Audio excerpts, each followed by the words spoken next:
Ada alasan tak kenapa Allah nggak kelihatan? Ada alasannya. Anda tanamkan baik-baik, ini masalah akidah yang paling penting. Kata Nabi, itu disebutkan dalam banyak riwayat, bahwasanya nabi-nabi pun belum pernah ada nabi yang lihat Allah, termasuk Nabi Muhammad SAW. Kita ambil dalilnya dalam hadis Bukhari.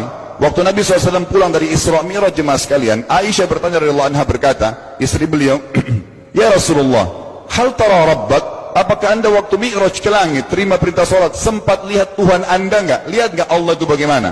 Apa jawaban Nabi SAW? Nurun ala nur anna arah. Allah itu cahaya, di atas cahaya, terang sekali. Bagaimana saya bisa melihatnya? Artinya Nabi SAW mengatakan, saya sendiri belum pernah lihat bagaimana itu Allah. Contoh sebelumnya Nabi Musa alaihissalam. Nabi Musa waktu menerima wahyu Taurat, itu selama 40 hari, turun Taurat lengkap. Al-Quran 23 tahun baru lengkap. Kalau Taurat 40 hari, nunggu di gunung Tursina. Tursina sebuah wilayah di Mesir sekarang. Itu banyak gunung-gunung batu, ada satu gunung batu yang tinggi, Nabi Musa nunggu di situ. Setiap hari Jibril datang turunin surah, turunin ayat gitu. Setelah berlalu 37 hari dari 40 hari menunggu Taurat turun, Nabi Musa AS tiba-tiba bertanya kepada Allah, mengatakan begini dalam Al-Quran, A'udzubillahiminasyaitonirrajim, Rabbi arini anzur ilaik. Wahai Tuhanku, izinkan aku melihatmu. Aku beriman kau ada ya Allah, tapi aku ingin lihat kau bagaimana.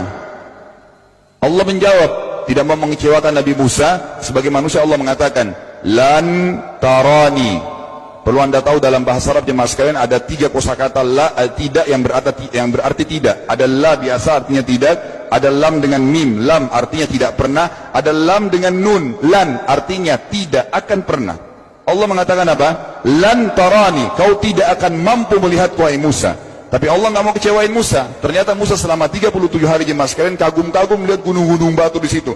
Pergantian siang malam, burung-burung yang terbang, air yang mengalir di lereng-lereng gunung. Lalu dia mengatakan, Allah mengatakan apa? Walakin unzur ilal jabal, fa in istaqarra makanahu fasawfa tarani. Coba kamu lihat gunung-gunung batu di sekitarmu hai Musa. Kalau mereka bisa menampung kedatanganku, kata Allah, kau akan bisa melihatku. Apa yang terjadi? Allah lanjutkan, falamma tajalla rabbuhu lil jabal. Waktu Allah baru niat mau datang, belum datang, ja'alahu dakka. Semua gunung batu itu hancur lebur, tidak mampu menampung kedatangan Allah. Wa kharra Musa sa'iqa. Lalu Musa pingsan tiba-tiba. Waktu Nabi Musa bangun, langsung ucapkan kalimat, amantu billah, saya beriman pada Allah. Berarti fakta lapangan, nabi-nabi aja belum pernah lihat Allah. Masih pertanyaan lagi jemaah sekalian, kenapa Allah nggak bisa kelihatan? Saya akan jawab dan tolong ini jadikan sebagai pegangan hidup. Ini landasan akidah kita. Kata para ulama, karena anda kalau sholat, anda mengucapkan satu kalimat yang merupakan jawabannya. Allahu Akbar. Allah Maha Besar.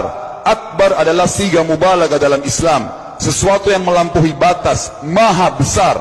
Kita terangkan. Kata Nabi SAW, perumpamaan bumi yang kalian tinggali ini dibanding dengan langit pertama di atas kepala kalian, ada 7 lapis langit. Allah mengatakan, sab'an shidada, 7 lapis langit yang kokoh. Alladhi khalaqa sab'a samawatin tibaqa, yang menciptakan langit tibaqa bersusun, 1, 2, 3, 4, 5, 6, 7. Allah di atas langit ke-7. Kata Nabi SAW, perumpamaan bumi yang kalian tinggalin dibanding dengan langit pertama di atas kepala kalian, ibaratnya seperti cincin yang dibuang di padang pasir. Jadi kita tidak akan pernah bisa melihat ujungnya langit karena kita sangat kecil, dan ini terbukti secara fakta. Apakah anda sudah tahu bahwasanya miliaran bintang-bintang yang ada di atas kepala anda yang jaraknya sekian miliar tahun dari bumi dan sekian miliar tahun lebih besar daripada bumi, sekian miliar kali lebih besar daripada bumi, itu semua berada di bawah langit pertama. Manusia tidak akan pernah bisa memegang langit ini dengan telapak tangannya, karena dari sini saja ke Pluto jaraknya 270 tahun. Nggak bakal bisa ada astronot dikirim kena mati di tengah jalan. Jaraknya jauh sekali bintang-bintang, dan semua berada di bawah langit pertama. Kata Nabi SAW, di atasnya ada langit kedua besarnya, digabung antara bumi sama langit pertama seperti cincin dibuang di padang pasir. Langit ketiga, 2, 1 dan bumi digabung tiga-tiganya, dimana langit ketiga seperti cincin dibuang di padang pasir, sampai langit ke-7, 5, 6, 4, 3, 2, 1 dan bumi, 7 digabung, dibanding langit ke-7 seperti cincin dibuang di padang pasir. Dan langit yang luas ini jemaah sekalian dipenuhi dengan makhluk Allah yang lain namanya malaikat. Dalam hadis Bukhari kata Nabi SAW, waktu saya sedang dimi'rajkan ke langit, tidak ada 4 jari pun ukuran di langit yang luas itu, kecuali saya temukan malaikat yang sedang ruku atau sujud, penuh dengan jumlah mereka. Anda tahu malaikat itu ada namanya nama kelompok, seperti Raqib, Atid itu kelompok. Di bawah Raqib banyak miliaran malaikat, di bawah Atid miliaran malaikat. Sama dengan Munkar Nakir, ada memang nama kelompok. Makanya kalau manusia 5 miliar, Raqib Atidnya 10 miliar. Raqib Atidnya 10 miliar. Lalu kata Nabi SAW, di atas langit ketujuh ada Sidratil Muntaha.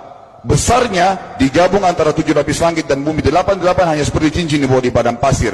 Di atas Sidratil Muntaha ada sebuah lautan yang Allah ciptakan. Lautan itu besarnya digabung antara Sidratil Muntaha, 7 lapis langit dan bumi. 9-9-nya seperti cincin dibuang di padang pasir.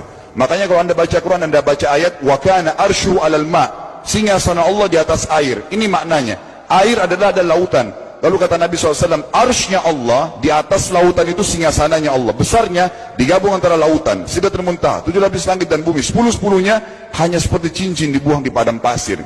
Anda sudah hafal ayat kursi? Apa artinya? Ayat tanda-tanda kebesaran Allah. Kursi itu artinya bukan tempat duduk, tapi tempat pijakan kaki raja di singgasana. Kalau raja inginnya singgasananya ada pijakan kaki, itu namanya kursi. Kita baca apa? Wasi'a kursiyuhu as-samawati wal ard. Pijakan kakinya Allah saja sudah menutupi seluruh langit dan bumi ini. Jadi kita mustahil bisa melihat Allah karena besarnya Allah Azza wa Jal. Tinggal kita tutup jemaah sekalian. Kira-kira, lalu bagaimana saya berhubungan dengan Allah? Jawabannya sederhana. Anda lingkari namanya Allah, ini Tuhan kita. Yang menyembah selain Allah kafir, yang mempartisipasikan Allah dengan makhluknya, masih sembah berhala, kuburan, jimat, namanya syirik. Dua-dua nggak boleh. Untuk berhubungan dengan Allah yang tidak kelihatan dengan mata kita ini, tapi kita bisa rasakan keberadaannya, cuman satu cara. Di bawahnya lingkarin ibadah. Salat, puasa, zakat, haji, takziah, ziarah kubur, semua ini adalah rangkaian ibadah untuk berhubungan dengan Allah. Semua ibadah ini jemaah sekalian harus seperti yang Allah mau, bukan yang Anda mau. Ini penting. Karena kalau tidak seperti yang Allah mau, Allah tidak terima. Bagaimana caranya supaya bisa seperti yang Allah mau? Ikuti buku pedomannya. Ada Al-Quran, ada Sunnah.